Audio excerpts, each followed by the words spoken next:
Good afternoon. Shares in Japan led losses in Asia as investors monitored developments from the COVID situation in Hong Kong to tensions between Russia and Ukraine. The Nikkei dropped 2.25% and Hong Kong's Hang Seng Index slipping 1.33% as of its final hour of trading. Stocks in mainland China closed in negative territory.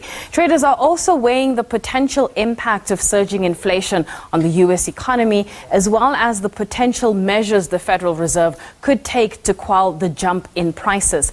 Earnings are expected to ramp up again this week, with Nvidia, Walmart, Shopify, AMC and more scheduled to report this week as well.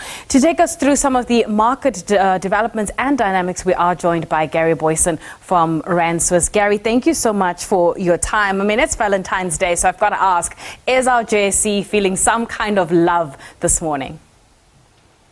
Yeah, well, certainly it's Valentine's Day and the JSE has decided to turn completely red. So I don't know if that's a Valentine's move by the JSE or not, but we have the all-share index down almost 1% at the moment, and that's being led low by the industrial index and the financial index. So India under a little bit more pressure, down to 2.4%, Finny only down 1.7%. But I suppose if you're looking for a positive Valentine's Day, you need to be in resources at the moment, which is up over 1%. And maybe it's all the spending on gold, I don't know, but we've got the likes of Goldfields up over 10% at the moment. Anglo Gold Ashanti up around 8%. Sibanye-Stillwater, even with the news of a strike brewing, although we don't have too many details at this stage, still up almost 6%, just with, I think, the fears that we're seeing, one around inflation, but also, I suppose, the US warning of an imminent invasion of the Ukraine. And that just, stoking a little bit of fear, sending some money into the gold miners at the moment.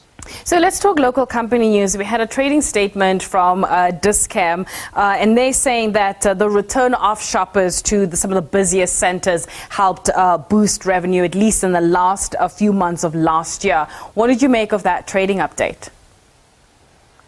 Yeah, so the trading update looked more or less in line with expectations. So the revenue was up 15.3%. The like-for-likes look pretty good as well.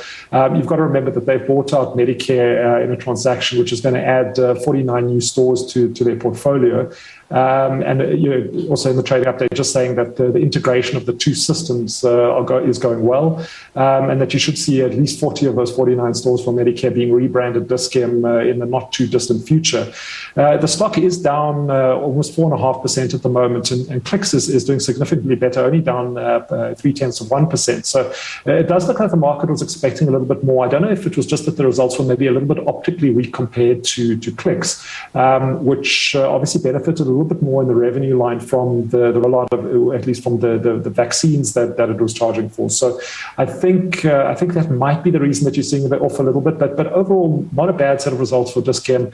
Their strategy of an aggressive store rollout still working, and as you said, with people returning to those big regional shopping malls, that benefiting them from increased foot traffic as well. My latest interest has been what's happening across the bond market. And when you look at some of the repricing across that specific market, where do we ultimately end up in terms of how much the Fed's aggressiveness is baked in after what we saw last week? Well, it's a very good question. It's a very tough question to answer because it kind of touches on your philosophical view of how markets operate. Now, obviously, with the inflation print that we got last week, it came in ahead of expectations. So people should be expecting the Fed to be a little bit more aggressive. We obviously have the FOMC minutes, which is going to give us a little bit more clarity later in the week, those coming out on Wednesday. But I suppose it's an interesting situation that we're sitting in. If you believe markets are efficient, you would say everything is baked in. But obviously, with the Fed, winding down their active bond buying, the Fed has essentially been supporting the bond market and flattening yields. What's happened as they've withdrawn stimulus, we've got all these kind of geopolitical tensions starting to creep into the market. You've got real fear about what's going to happen with inflation, and that big buyer of especially US Treasuries has almost taken a step back, but it's been replaced by market participants that are very afraid to be in equity markets. So they've almost replaced the Fed as the buyer of bonds, and they're actually suppressing yields. So we saw on Friday that bond yields were falling, obviously because people were buying into the bond market. It's a weird situation. The Fed is trying to withdraw that support, and market participants are just stepping in to take its place. I don't think that's going to last forever. What do they say? Don't fight the Fed. But a very tough question. Very difficult to see what's priced into this bond market at the moment, especially just with how much stimulus we've had and what unusual measures the central banks have been taking across the globe over the last, over the last decade. In an environment like this, and possibly an environment we might be going into in the next 3 to 6 months, where does cash fit in a portfolio? So it's another good question. So it really depends. So typically, if you're a retail client, private individual, the cash component of your portfolio really should be the smaller balance, and it's designed for emergencies, or it's designed for your short-term spending needs.